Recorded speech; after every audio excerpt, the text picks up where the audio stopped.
Welcome to the Learning Can't Wait podcast, a Full Mind production. At Full Mind, our vision is to ensure every child has access to an exceptional education. Each episode, we will be joined by pathfinders within and around the education space who are bringing about transformational change on behalf of deserving students. I am your host, Hayley Spira-Bauer. Welcome back, everybody, to the Learning Can't Wait podcast. Today's topic is one that I am so excited to talk about. It's something that I personally feel really passionate about.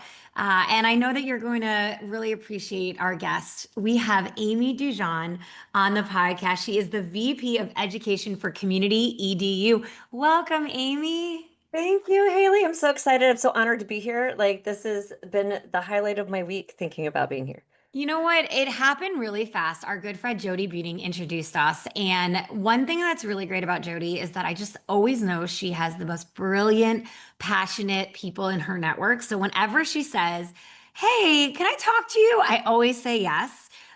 Let's talk, Amy, about this is we're going to talk, Amy, about some big news this week that was just released. But before we do that, I'd love for everybody to get a picture of why I already think you are so exceptional.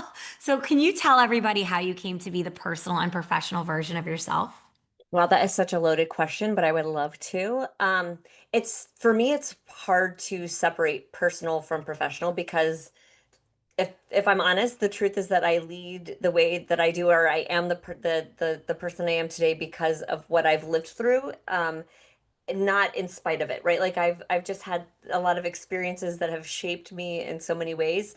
Um, I grew up in Texas, single parent household. My mom struggled a lot. I lost my father when I was very young, and that all started to kind of shape as a female leader. I'm going to talk specifically about that. She didn't handle it real well with us with kids, and so I started to kind of build that imposter syndrome of nothing's good enough and instability, and I actually learned really early on how to survive, and how to put on a tough face and to thrive in chaos, which I think served me well in some ways in my career leading down. But I've really translated all of that, I translated that into leadership, right? And I became a person who was able to handle the fire and who could turn things around when they were starting to fall apart, because I've done that my whole life. But professionally, I started in the classroom. I went to school to be a musical theater major. That's what I thought I was going to be. And I turned into a high school drama teacher, which I loved. But then quickly knew I could give more. There was more to me that into this community that I wanted to share. And so went into school leadership, got my master's degree, and worked my way up from school leadership to district leadership, as a principal and a executive director of leadership development, working with leaders in our district. And so I I learned really early on from the teacher, even into district leadership, I was rarely given a roadmap. So I just was kind of handed the keys and said, "Here, figure this out." Good And I luck. did, right? That's what we do. Mm. And so I can just remember at some point always being thrown into deep water and thinking no one in my team will ever feel that they're alone in doing this. I don't ever want anybody to feel that isolation. So as I stepped into the roles that I'm in now with, Community Edu, with district administration, with our leadership institute, our women's event, and FETC, it's I want everyone to feel like they matter, they're important, that there's purpose, that they can be their authentic self. And Mm. so along the way, I've kind of navigated that, along with just accepting my own neurodivergency and ADHD, and knowing that I'm a lot and that's okay. Figuring that out. And so, I've been through times where I'm wow, I can give more. I've been through recent times where I was I might be burning, treading on burnout, but I love what I do. So how do I start to feed myself again and focus on me so that I can then serve and give to others? So I guess it's loaded. How did I become the version of myself that I see today? I think I would say by fighting for her, right? By Mm. things and rewriting scripts along the way, and deciding that over and over I would lead from a place of empathy and energy, and just recently really leaning into just radical honesty. Mm. Is who I am. You know what? People that are radically honest make for great podcast guests.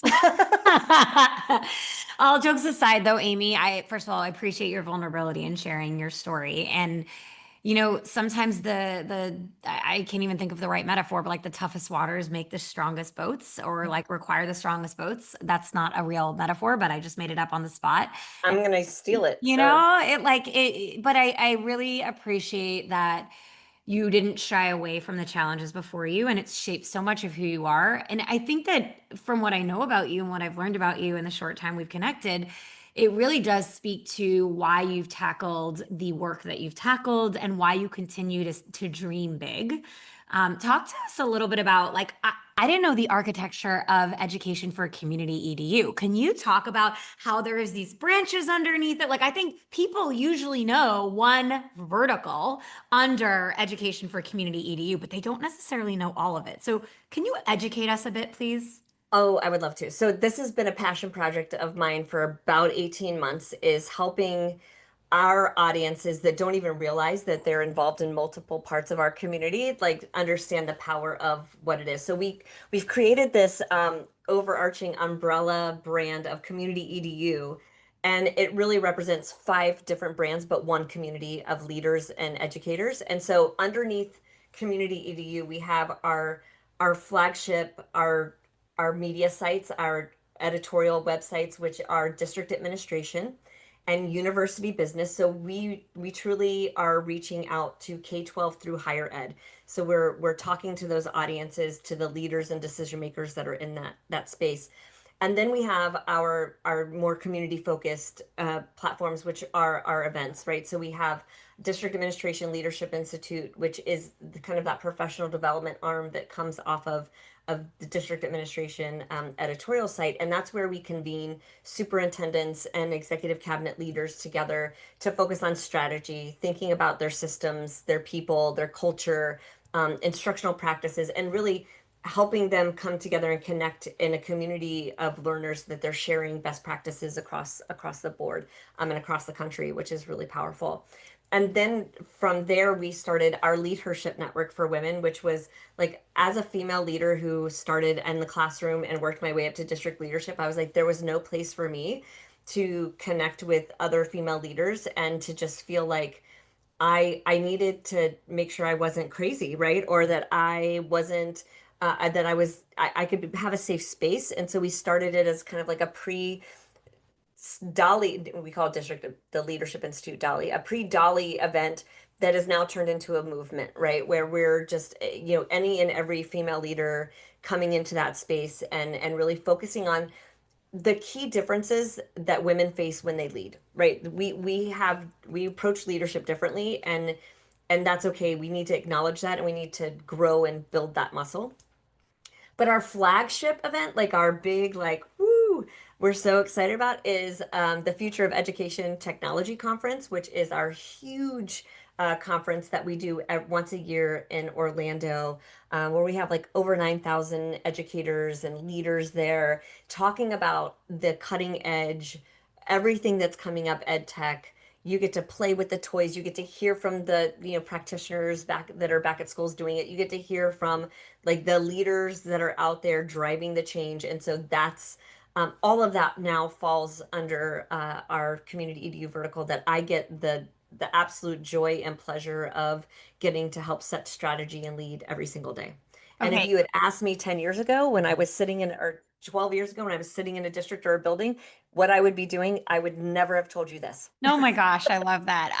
I really appreciate you adding that color because now we can dive in a little bit more to understand some of the leadership work that you've been really championing. You know, one fact that I know to be true and you know to be true is that women make up the majority of teachers in most countries, often 80%, and women only hold 30% of superintendencies in larger school districts. So there's a major discrepancy there. And I want to just go back to the point you made as you were sharing your answer to my question, which was that the challenges women come across and face are often different than those of their male counterparts. Talk to me a little bit about what those challenges are and why it's important to really prioritize the women that are in leadership positions or should pursue leadership positions.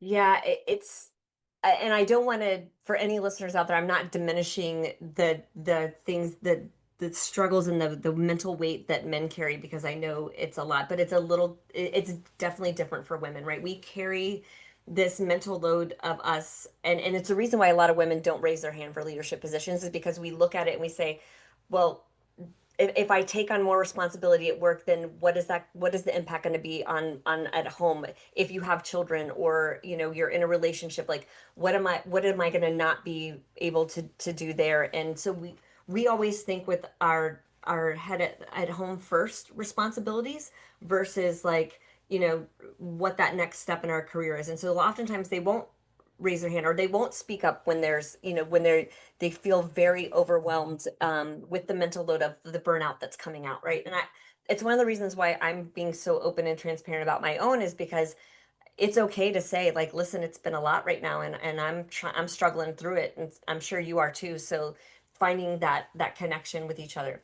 But women are really unique. So we look at things like, because we only make up 30% of the workforce. And if you haven't seen, Women Leading Ed releases an amazing research report every year where they talk about the role of superintendency, and they're doing some amazing work there. And I encourage everyone to really read that research report on who's leading districts right now, right? Because we make up 80% or more of the workforce, but we're not stepping into those bigger roles, or we're not getting those roles, right? So there are some challenges that we're facing. That mental load, the self-talk, we're constantly in our heads. We look at a resume, or we look at a job description, we say, well, I haven't done all of those things, so I'm not going to throw my name in the hat. But our male counterparts will say, well, I've got a few of qualifications. I'm going to go ahead and put my name in the ring. And they do.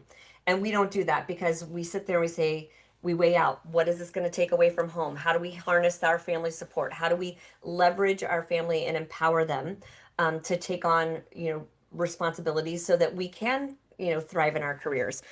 It's other things like, we're not always great at networking and mentorship, and seeking out those things. We don't like to ask for help. I don't know if any other women out there, are like that, but we're kind of like, I can do this, I can do it myself, rather than, tapping into a network of people who are going to support and cheer for you. And it's not a competition. It's we're here to uplift and get you where you need to go. And so that's really the important work that needs to happen. Like, those are the challenges we're facing. Yes, there's gender biases that exist, and yes, there's all kinds of, pay gaps and discrepancies. Those are important for us to talk about. Uh, but it really comes down to strategic career planning.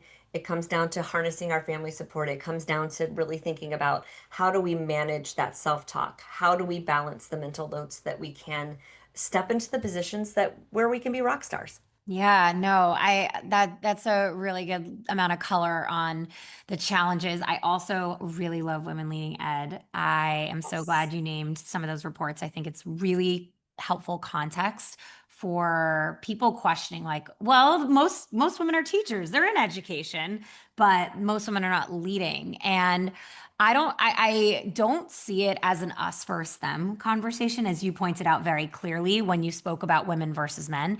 I see it as, we want to be giving women the skills, the support, the research and information necessary to help Yes. elevate them and allow them to maximize their capacity and reach their full potential, if not beyond. So while I'm sure some folks might listen to a podcast about women wanting to promote women, and have questions and concerns, I feel really, really strongly that I wouldn't be where I am without a woman who mentored me when I was still in a school leadership position and told me what I should advocate for salary wise, what roles I should be pursuing, what skills I had that I didn't realize could be applicable to, an executive position. I wouldn't. Right. I wouldn't be here, So I'll never forget, Pink Patty was my first principal as a teacher. We called her Pink Patty.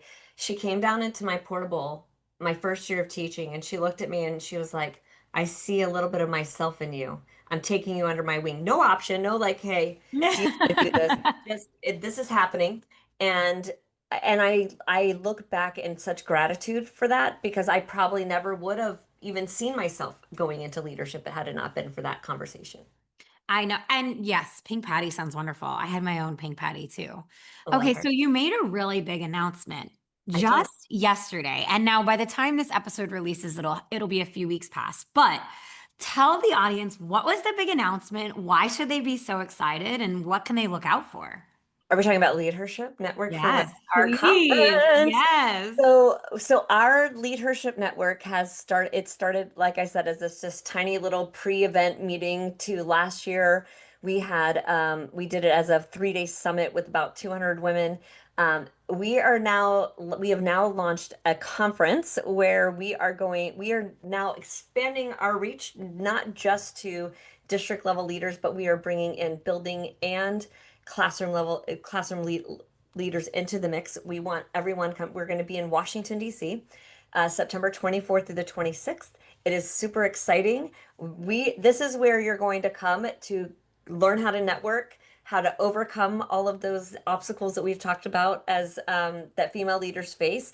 We're going to put tools and strategies into your toolkit. You're going to connect and network like never before. It's like the ultimate girls trip I said, but it's where the ultimate girls trip meets the work, right? Like so, it's not competition. It's not about that. It's 3 days of really pouring into yourself as a leader and saying, I can do I can do bigger things and harder things, and as long as I have the right, group of people around me to support me. And so we're going to be in Washington, D.C., and we want you all there. We want everyone to join us on this voyage. Actually, I said this before. I want every group, other women's organization that's out there, state, national, everyone, I want everyone to convene at this one national event where we can share all the amazing work that you're doing, on in your own little worlds and in your portfolios.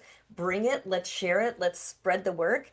Um, and just continue to empower the women that are sitting in. This is where the pipeline is, right? We talk about we need to have a bench, we need to have a pipeline of leaders, we need to be building leadership. It's right in front of us in our districts. We just have to help encourage them and give them the skills so they'll raise their hand and say, me, I'll step into that role, I'll Right. take that next one.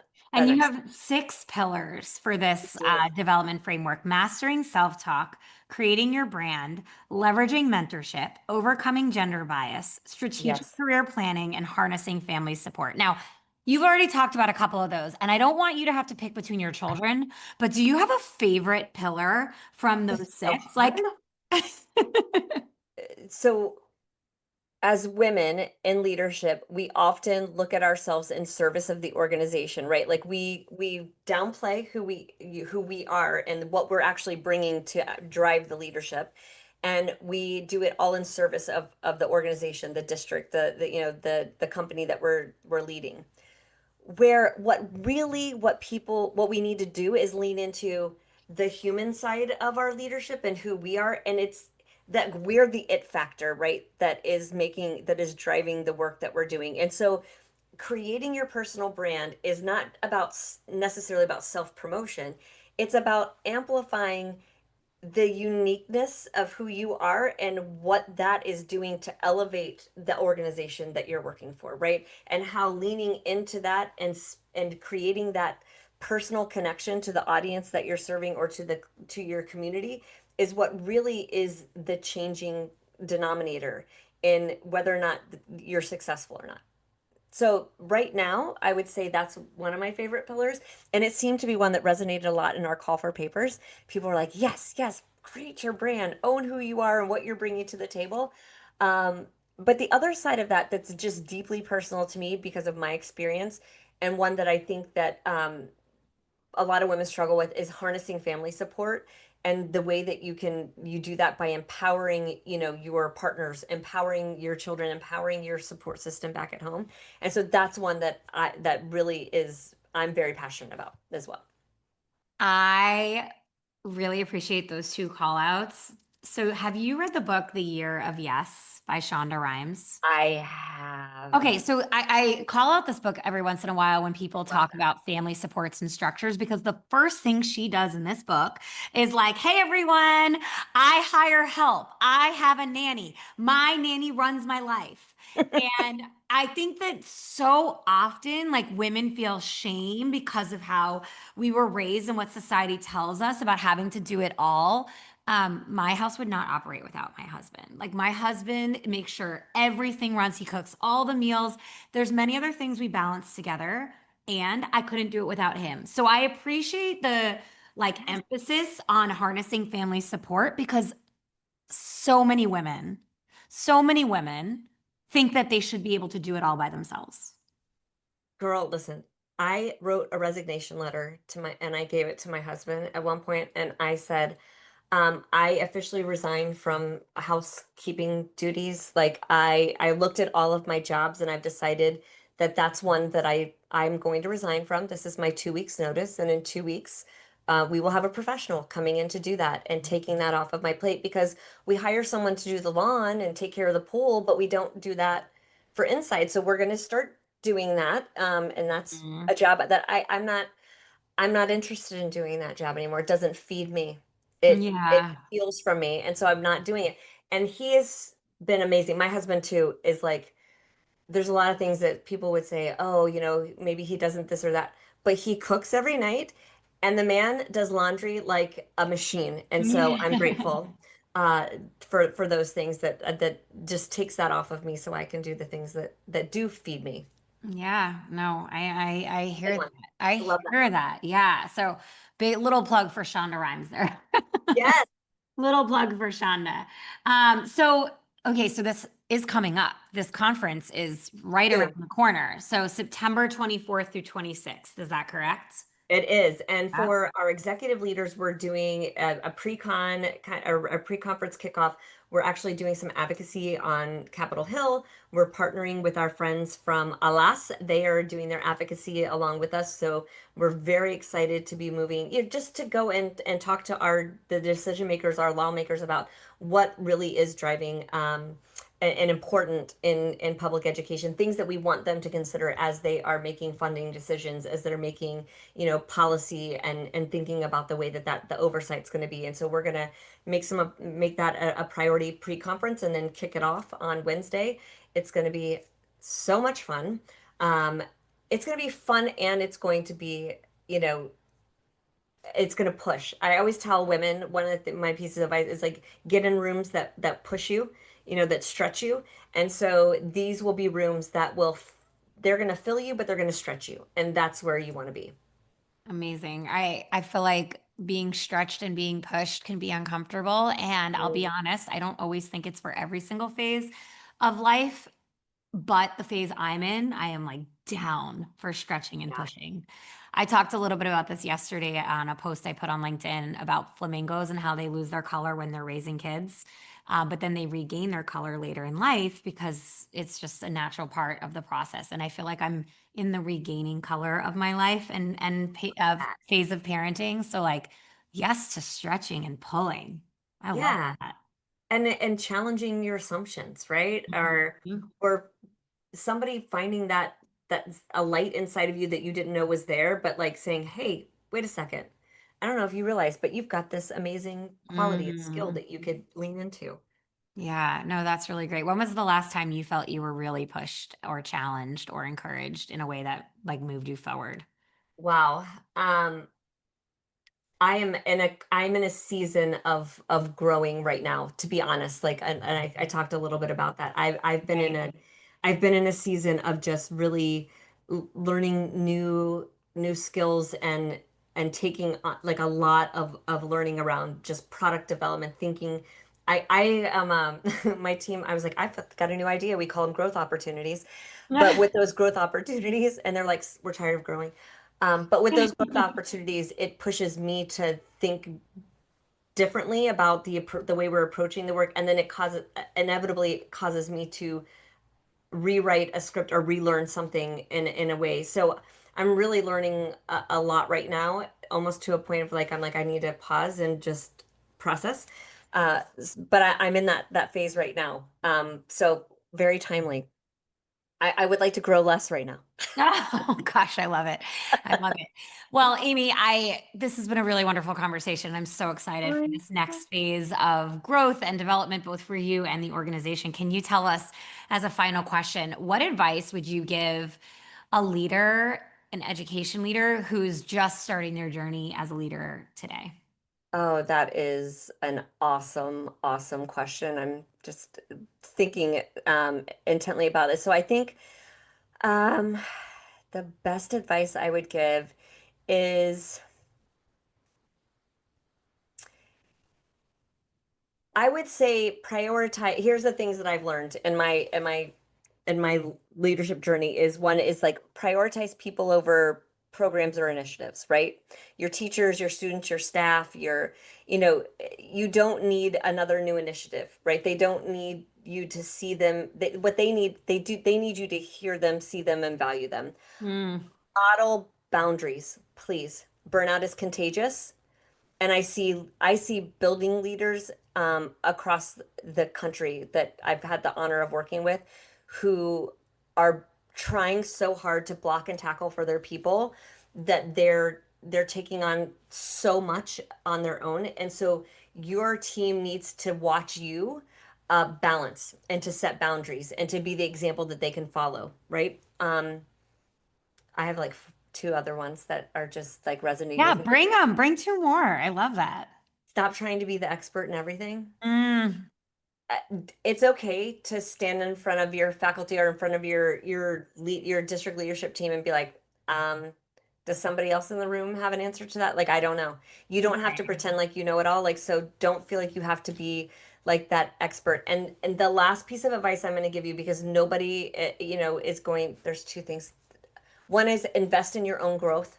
You pour, as leaders, you're pouring so much into other people that oftentimes you forget to go and get yourself into places that are pouring into you. All right, that's a huge piece, whether you're uh, a superintendent, a building leader, a classroom leader, you have to invest in your own growth. And that's because I don't want you to don't lose the joy in your work. When you start to lose the joy in your work, it's because you need to go get poured into. You need to have somebody like really help you remember and the moments that are like really pure magic, right? And hold on to those, protect them, and remind yourself why you started in the first place. And you have to do that daily. Amazing. I'm sorry, that was a lot at once, but I'm a lot and I'm okay with it. You know what? We should be in rooms where we want to be a lot and be respected and appreciated for our allotness. From Yeah. a fellow a lot girl. Yes. Amy, it is such a pleasure meeting you. Thank you so much for coming on the podcast and sharing your story with our audience. The joy and the pleasure is mine. I am eternally grateful for this conversation and a new friend and connection. Same here. Same here. And thank you to everybody for tuning in today.